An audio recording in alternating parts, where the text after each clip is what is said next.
નમસ્કાર દર્શક મિત્રો, પીટીએન સાથે હું રૂપલ ઠક્કર. એક નજર આજના મુખ્ય સમાચાર પર.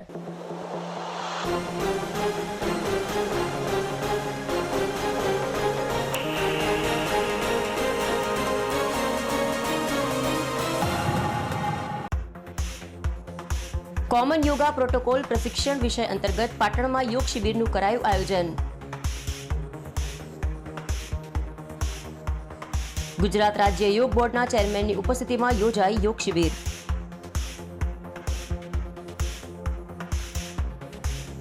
રોગથી બચવા માટે પ્રાકૃતિક ખેતી આધારિત ખોરાક અને યોગ બે જ વિકલ્પ છે.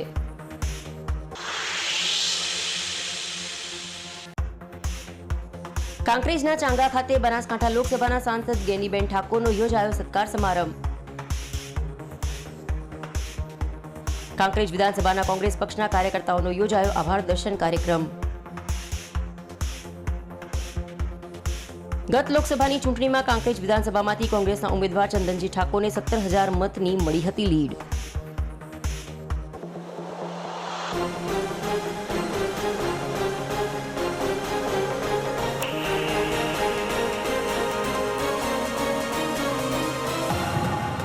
હવે સમાચાર વિગતવાર.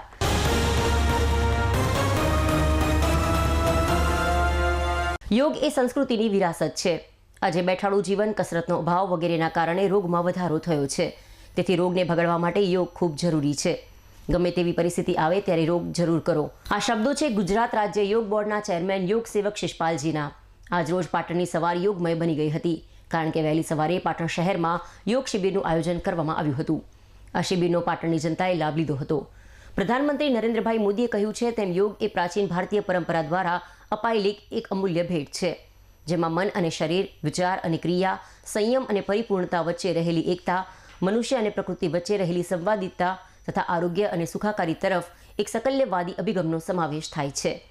વડાપ્રધાને તારીખ 27મી સપ્ટેમ્બર 2014ના રોજ સંયુક્ત રાષ્ટ્ર સંઘની સામાન્ય સભાને સંબોધિત કરતી વખતે વિશ્વ સમુદાયને આંતરરાષ્ટ્રીય યોગ દિવસ મનાવવાની વાત કરી હતી. ત્યારથી અત્યાર સુધી તારીખ 21 જૂનના રોજ આંતરરાષ્ટ્રીય યોગ દિવસની ઉજવણી કરવામાં આવે છે. આ વર્ષે આપણે સૌ 10મો આંતરરાષ્ટ્રીય યોગ દિવસ મનાવવા જઈ રહ્યા છીએ. ત્યારે રાજ્યના વિવિધ તાલુકાઓમાં કોમન યોગ પ્રોટોકોલ પ્રશિક્ષણ અંતર્ગત યોગ શિબિરનું આયોજન કરવામાં આવ્યું હતું. પાટણમાં આયોજિત યોગ શિબિરમાં યોગ સેવક શિષપાલજીએ પાટણની જનતાને યોગના ફાયદાઓ વિશેની સમજ આપી હતી. વહેલી સવારે 5:30 વાગે આયોજિત આ યોગ શિબિરમાં સૌ કોઈએ ધ્યાન કર્યું હતું. ધ્યાન કરતા શિષપાલજીએ ધ્યાન કરવાના ફાયદા વિશેની માહિતી પણ સૌને આપી હતી. કોમન યોગા પ્રોટોકોલ પ્રશિક્ષણમાં 27 આસન અને 5 પ્રાણાયામનો સમાવેશ કરવામાં આવ્યો છે. યોગ સેવક શિષપાલજીએ કોમન યોગા પ્રોટોકોલ અંતર્ગત વિશેષ યોગાભ્યાસ કરાવ્યા હતા, જેમાં બહોળી સંખ્યામાં પાટણની જનતાએ ભાગ લીધો હતો. આગામી તારીખ 21 જૂનના રોજ પાટણ જિલ્લા કક્ષાના આંતરરાષ્ટ્રીય યોગ દિવસનું આયોજન પીકે કોટાવાલા આર્ટ્સ કોલેજના ગ્રાઉન્ડમાં કરવામાં આવ્યું છે. યોગ ભારતીય સંસ્કૃતિની દેન છે. આપણા ઋષિ મુનિઓ યોગી હતા. યોગ, આયુર્વેદ અને ધ્યાનના સહારે 200 વર્ષ સ્વસ્થ જીવન જીવતા હતા. પણ આજે બેઠાડું જીવન, કસરતનો અભાવ અને માનસિક તણાવના લીધે રોગો વધ્યા છે. એનું સમાધાન છે યોગ. આપણા દેશના વડાપ્રધાન માનનીય નરેન્દ્રભાઈ મોદીજીના પ્રયત્નથી, એના સંકલ્પથી 21 જૂન આંતરરાષ્ટ્રીય યોગ દિવસ ઉજવાય છે. આપણા સૌ માટે ગર્વ અને ગૌરવની વાત છે. એમના જ સ્વપ્નને સાકાર કરવા માટે ગુજરાત રાજ્ય સરકારે પણ યોગ બોર્ડનું ગઠન કર્યું છે. અને ગુજરાત રાજ્ય યોગ બોર્ડ દ્વારા યોગમય ગુજરાતનું અભિયાન ચલાવવામાં આવ્યું છે. અને અત્યારે 10મો આંતરરાષ્ટ્રીય યોગ દિવસ છે. આજે હું પાટણ શહેરમાં આવેલો છું આંતરરાષ્ટ્રીય યોગ દિવસ કોમન યોગા પ્રોટોકોલની પ્રેક્ટિસ માટે, જેમાં હજારોની સંખ્યામાં લોકો સવારે વહેલા આ કાર્યક્રમોમાં જોડાયા છે. આપના ચેનલથી માધ્યમથી હું સમસ્ત પાટણ શહેરના વાસીઓને અને ગુજરાતની જનતાને આહ્વાન કરવા માગું છું કે જ્યારે 21 જૂન આંતરરાષ્ટ્રીય યોગ દિવસ આવે છે અને ગુજરાત સરકાર દ્વારા કોમન યોગા પ્રોટોકોલના અભ્યાસો ચાલુ છે, તો આપ ઘરોથી બહાર આવો, કોમન યોગા પ્રોટોકોલ શીખો, યોગી બનો, નિરોગી બનો, સમાજ માટે સહયોગી અને રાષ્ટ્ર માટે ઉપયોગી બનો.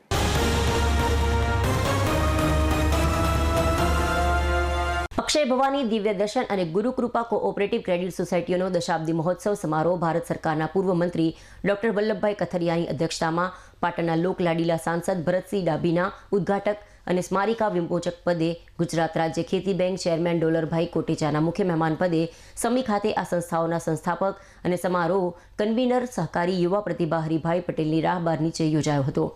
એક જ દિવસે અસ્તિત્વમાં આવેલી અક્ષય, સમી, ભવાની, શંખેશ્વર, દિવ્ય દર્શન ટુવર્ડ અને Gurukripa cooperative credit society limited ચારેય સંસ્થાઓનો સંયુક્ત દશાબ્દી મહોત્સવ સમારોહની શરૂઆતમાં સહકાર ગીત, બાદમાં શાબ્દિક સ્વાગત સમારોહ કન્વીનર હરિભાઈ પટેલ દ્વારા કરવામાં આવ્યું હતું. જ્યારે મહેમાનોનું પરંપરાગત સ્વાગત ચારેય સંસ્થાઓના chairman, vice chairman, MD, manager અને બોર્ડ ઓફ ડિરેક્ટર્સ દ્વારા સંયુક્ત રીતે કરવામાં આવ્યું હતું. આ કાર્યક્રમમાં ચારેય સંસ્થાઓની સંયુક્ત દશાબ્દ સ્મારિકાનું વિમોચન સાંસદ ભરતસિંહ ડાભીએ કરતા જણાવ્યું કે પોતે પણ એક સોસાયટી શરૂઆતના તબક્કામાં સ્થાપી હતી, પરંતુ તેમાં સફળ ન થવાયું. જ્યારે આ તબક્કે સંસ્થાપક હરિભાઈ પટેલ અને તમામ સંસ્થાના બોર્ડ ઓફ ડિરેક્ટર્સને હાર્દિક અભિનંદન પાઠવ્યા હતા. ગુજરાત રાજ્ય ખેતી બેંકના ચેરમેન ડોલરભાઈ કોટેચાએ જણાવ્યું કે આપના વિશિષ્ટ પ્રયોગો વિશે હું જાણવા અને અમલમાં મૂકવા ઉત્સુક છું.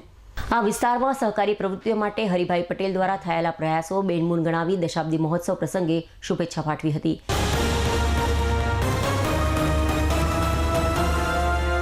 પ્રી મોન્સૂન કામગીરી અંતર્ગત પાલિકા દ્વારા શહેરના વિવિધ વોર્ડ વિસ્તારમાં કામગીરી હાથ ધરવામાં આવી છે.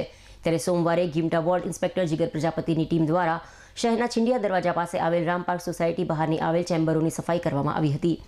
આ ચેમ્બરમાંથી સફાઈ કામદારોએ અસહ્ય દુર્ગંધયુક્ત એકત્ર થયેલા કાદવ કીચડ સહિતના કચરાનો નિકાલ કરી વરસાદના પાણી સરળતાથી ચેમ્બર મારફત નિકાલ થાય તેવી કામગીરી કરવામાં આવી હતી. પાટણ નગરપાલિકા દ્વારા પ્રી મોન્સૂન કામગીરી અંતર્ગત હાથ ધરાયેલી શહેરના વિવિધ વોર્ડ વિસ્તારની કામગીરી શહેરીજનોમાં સરાહનીય બનવા પામી છે.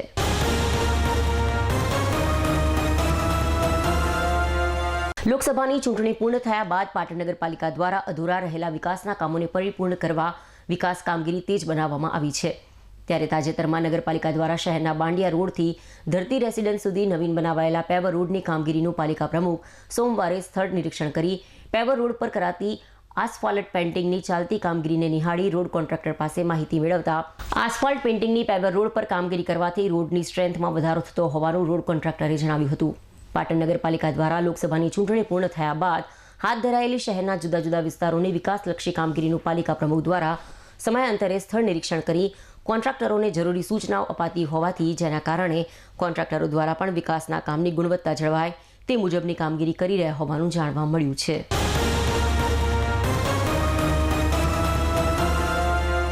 પાટણના સરસ્વતી તાલુકાના ગણેશપુરા ગામના વતની અને હાલ સુરત રહેતા દેસાઈ પરિવાર રવિવારે 2 વાગ્યે આસપાસ રાત્રે કિયા ગાડીમાં વતન આવી રહ્યા હતા. ત્યારે વાગડોદથી વદાણી નજીક રોડ પર નીલગાય આડી ઉતરતા તેને બચાવવા જતા ડ્રાઈવરે સ્ટીયરિંગ પરનો કાબુ ગુમાવતા ગાડી ચોકડીમાં બાવળ ઝાડ સાથે ધડાકાભેર અથડાઈ હતી.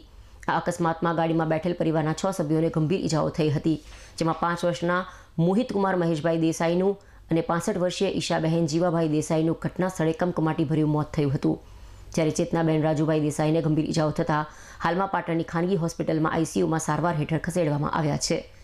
આ બનાવને પગલે દેસાઈ સમાજના લોકો મોટી સંખ્યામાં પાટણ સિવિલ હોસ્પિટલમાં એકઠા થયા હતા અને ભારે શોકમય વાતાવરણ સર્જાયું હતું. પાટણ જિલ્લાના સરસ્વતી તાલુકાના ગણેશપુરા ગામના દેસાઈ પરિવાર સુરત રહે છે. ત્યારે ગણેશપુરા ગામમાં જોગણી માતાજીના પ્રસંગ નિમિત્તે સુરતથી ગણેશપુરા આવતા હતા. ત્યારે આશરે 2 વાગ્યાની આસપાસ સરસ્વતી તાલુકાના વાગડોદથી વદાણી તરફના રોડના વળાંકમાં નીલગાય વચ્ચે આવતા કાર ચાલક રાજુભાઈ જીવાભાઈ રબારીએ સ્ટીયરિંગ પરનો કાબુ ગુમાવતા કાર બાવળના ઝાડ સાથે ધડાકાભેર ટકરાઈ હતી, જેમાં ગાડીમાં બેઠેલા 6 લોકોને ગંભીર ઈજા થઈ હતી. આ બનાવની 108ને જાણ કરતા 108 ઘટના સ્થળે દોડી આવી હતી અને ગંભીર રીતે ઘવાયેલ તમામ ઈજાગ્રસ્તોને સારવાર માટે ખસેડવામાં આવ્યા હતા.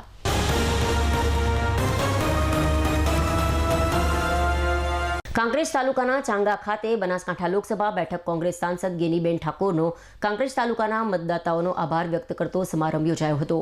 તાજેતરમાં યોજાયેલી પાટણ લોકસભાની બેઠકમાં આવતી 15 કાંકરેજ વિધાનસભામાંથી કોંગ્રેસના ઉમેદવાર ચંદનજી ઠાકોરને 17,000 વોટની લીડ મળી હતી. કાંકરેજ તાલુકા 15 વિધાનસભાના ધારાસભ્ય અમૃતજી ઠાકોરના ફાર્મ હાઉસ પર બનાસકાંઠા જિલ્લાના સાંસદ ગેનીબેન ઠાકોર તેમજ કાંકરેજ મતદાતાઓનો આભાર વ્યક્ત કરતો સમારંભ યોજાયો હતો, જેમાં ગુજરાત કોંગ્રેસ પક્ષના પૂર્વ પ્રમુખ જગદીશભાઈ ઠાકોર, ગત પાટણ લોકસભા ચૂંટણી માટેના ઉમેદવાર ચંદનજી ઠાકોર, ચાણસ્મા વિધાનસભાના ધારાસભ્ય દિનેશજી ઠાકોર, થરાદ પૂર્વ ધારાસભ્ય ગુલાબસિંહ રાજપૂત, દિયોદરના પૂર્વ ધારાસભ્ય શિવાભાઈ ભુરિયા, બનાસકાંઠા જિલ્લા કોંગ્રેસના પ્રમુખ ભરતસિંહ વાઘેલા અને પૂર્વ જિલ્લા પંચાયત પ્રમુખ પીનલબેન ઠાકોર, મહિલા કોંગ્રેસ પ્રમુખ જયાબેન સોની સહિત કાંકરેજ તાલુકાના કોંગ્રેસના પદાધિકારીઓ અને કાર્યકરો ઉપસ્થિત રહ્યા હતા. લોકસભાના ઉમેદવાર ચંદનજી ઠાકોર દ્વારા બનાસકાંઠા સંસદ સભ્ય ગેનીબેન ઠાકોરનું શાલ ઉઢાડી સન્માન કરવામાં આવ્યું હતું. પાટણ લોકસભાના કોંગ્રેસ પક્ષના ઉમેદવાર ચંદનજી ઠાકોરે પોતાના મત વિસ્તારના મતદાતાઓનો આભાર વ્યક્ત કરી જણાવ્યું કે ભાઈ ચૂંટણી હાર્યા છે, પરંતુ એક બહેન ગેનીબેનની જીત થઈ છે. ત્યારે આવનારા સમયમાં જ્યાં પણ અમારી કમી રહી ગઈ હોય તેને પૂરી કરી ડબલ તાકાતથી ચૂંટણી લડવા માટે તૈયાર રહીશ. ત્યારે કાંકરેજ તાલુકાના ધારાસભ્ય અમૃતજી ઠાકોરે ભાજપ પર આકરા પ્રહારો કર્યા હતા અને મારા મત વિસ્તારની 4 કરોડ રૂપિયાની ગ્રાન્ટનું બારોબાર આયોજન કરવામાં આવ્યું છે, જેમાં સરકારી અધિકારીઓ દ્વારા ભ્રષ્ટાચાર કર્યો હોવાનો આક્ષેપ કર્યો હતો અને કાંકરેજના SC ST OBC સમાજના તમામ સંગઠનોનો આભાર વ્યક્ત કર્યો હતો. કાંકરેજ તાલુકા કોંગ્રેસ સમિતિ અને કાંકરેજના ધારાસભ્ય અમૃતજી ઠાકોર પોતાના ફાર્મ હાઉસ પર બનાસકાંઠા લોકસભાના ઉમેદવારનું અભિવાદન અને પાટણ લોકસભાના ઉમેદવાર ચંદનજી ઠાકોર કે જેમણે ખૂબ સારી મહેનત કરીને મજબૂત ફાઇટ આપી એવું જે કંઈ અમારા કોંગ્રેસના જે આગેવાનો વડીલો જેણે મદદ કરી એમનો આભાર વ્યક્ત રાખવા માટેનો જે કાર્યક્રમ રાખ્યો. સૌ આગેવાનોએ આવનાર સમયમાં જિલ્લા તાલુકા પંચાયતની ચૂંટણી હોય, સરપંચની ચૂંટણી હોય, એ સાથે મળીને એક નામ નક્કી થાય અને એમાં બધા આગેવાનો સર્વાનુમતે નામ નક્કી કરીને જીતાડે. સંગઠનની વાત કરી અને લોકોમાં ઝીરો ગ્રાઉન્ડ સુધી શૈક્ષણિક સંસ્થાઓનું હોય, સમૂહ લગ્નનું હોય, બ્લડ કેમ્પ હોય કે વિવિધ નાના મોટી જે વિદ્યાર્થીઓને જરૂર હોય એ સામાજિક આગેવાનો સાથે મળીને કઈ રીતે કરે એ વાત ઉપર પણ ભાર મૂકવામાં આવ્યો. અને ભારતીય જનતા પાર્ટી કિન્નાખોરીપૂર્વક કોંગ્રેસના કાર્યકરોને કોઈ પણ રીતે ખોટી રીતે હેરાન કરવાના પ્રયત્નો કરે તો એને પ્રોટેક્શન કઈ રીતે આપવું, એને ન્યાય કઈ રીતે આપવો એ વાત પણ આગેવાનોએ કરીને અમારા આગેવાનોને ખોટી રીતે કોઈ પણ ભારતીય જનતા પાર્ટીના કાર્યકરો તમામ પ્રકારના 2 નંબરના ધંધા કરે, જે સમાજોને જે લોકોને ન શોભે એવા ધંધા કરે, એમાં વહીવટીતંત્ર પોલીસ ચૂપ અને કોંગ્રેસના આગેવાનો માત્ર કોંગ્રેસને મદદ કરે અને એમાં બદલાની ભાવના સાથે ચાલે એની કોઈ કાર્યવાહી કરશે. કોંગ્રેસ પાર્ટી અંગ્રેજો સામે લડી હતી, વહીવટીતંત્ર કે પોલીસ સામે લડવું એ અમારા માટે કાંઈ મોટી વાત નથી. એટલે મીડિયાના માધ્યમથી પણ કહું છું કે બનાસકાંઠા કે પાટણ કે સમગ્ર ગુજરાતમાં ક્યાંય પણ કોંગ્રેસના કાર્યકરને ખોટી રીતે પોલીસ હેરાન કરશે તો એના પડકે અમારા આગેવાનો અમે સાથે રહીને ન્યાય અપાવશું અને પોલીસના જે 2 નંબરના ધંધાઓ છે એ ધંધાઓને લોકો સમક્ષ ખુલ્લા પાડશું. હવે રાધનપુર, ચાણસ્મા અને પાટણમાં મને જે થોડો ઘણો માર પડ્યો છે એના માટે હું વિશ્લેષણ કરીશ. હું રાધનપુર, ચાણસ્મા અને પાટણના સંગઠનના કાર્યકરને મળી અને સંગઠનને ભેગું મળી અને હવે પછીના જે પરિણામો આવે એમાં સારા પરિણામ આવે અને કોંગ્રેસ તરફી પરિણામ આવે. ક્યાંક ને ક્યાંક અમારી સ્તુતિ રહી ગઈ છે, એ સ્તુતિને પૂરો કરવાના પ્રયાસો પણ કરીશ. અને જે લોકોએ મને વડગામ, કાંકરેજ અને સિદ્ધપુર તાલુકાએ જે મને જંગી લીડ આપી છે એમનો પણ આભાર દર્શનનો કાર્યક્રમ કરીશ. અને આ 3-4 વિસ્તારો ખેરાલુ સહિતના પણ એમનો પણ આભાર દર્શનનો કાર્યક્રમ કરીશ. યુદ્ધના મેદાનમાં હંમેશા લડતા રહેવું પડે. યુદ્ધ એ યુદ્ધ જ છે. જો મહાભારતના યુદ્ધમાં 5 પાંડવો જો યુદ્ધ છોડીને જતા રહ્યા હોત તો આજે આ યુદ્ધ રચણું ના હોત. ચંદનજી ઠાકોર આ યુદ્ધમાં હંમેશા લડતા રહેવાના છે. આ યુદ્ધનું મેદાન ભારતીય જનતા પાર્ટીને સામેના યુદ્ધ સાથે ચંદનજી ઠાકોર અને કોંગ્રેસની ટીમ સદાયના માટે લડતી રહેશે, લડતા રહીશું. આજે નહીં તો આવતીકાલે અમારો વિજય નક્કી છે અને વિજયમાં અમે બહુ લોબી દૂરી નથી. ટૂંક સમયમાં વિજય સમક્ષ પહોંચીશું અને પ્રજાનો આભાર માનીશું.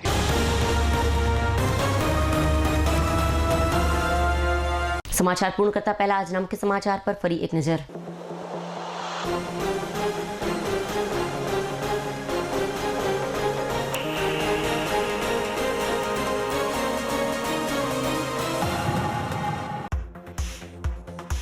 કોમન યોગા પ્રોટોકોલ પ્રશિક્ષણ વિષય અંતર્ગત પાટણમાં યોગ શિબિરનું કરાયું આયોજન. ગુજરાત રાજ્ય યોગ બોર્ડના ચેરમેનની ઉપસ્થિતિમાં યોજાઈ યોગ શિબિર.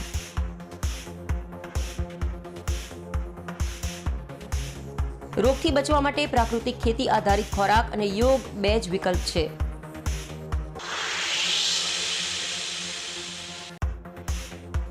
કાંકરેજના ચાંગા ખાતે બનાસકાંઠા લોકસભાના સાંસદ ગેનીબેન ઠાકોરનો યોજાયો સત્કાર સમારંભ. કાંકરેજ વિધાનસભાના કોંગ્રેસ પક્ષના કાર્યકર્તાઓનો યોજાયો આભાર દર્શન કાર્યક્રમ. ગત લોકસભાની ચૂંટણીમાં કાંકરેજ વિધાનસભામાંથી કોંગ્રેસના ઉમેદવાર ચંદનજી ઠાકોરને 17,000 મતની મળી હતી લીડ.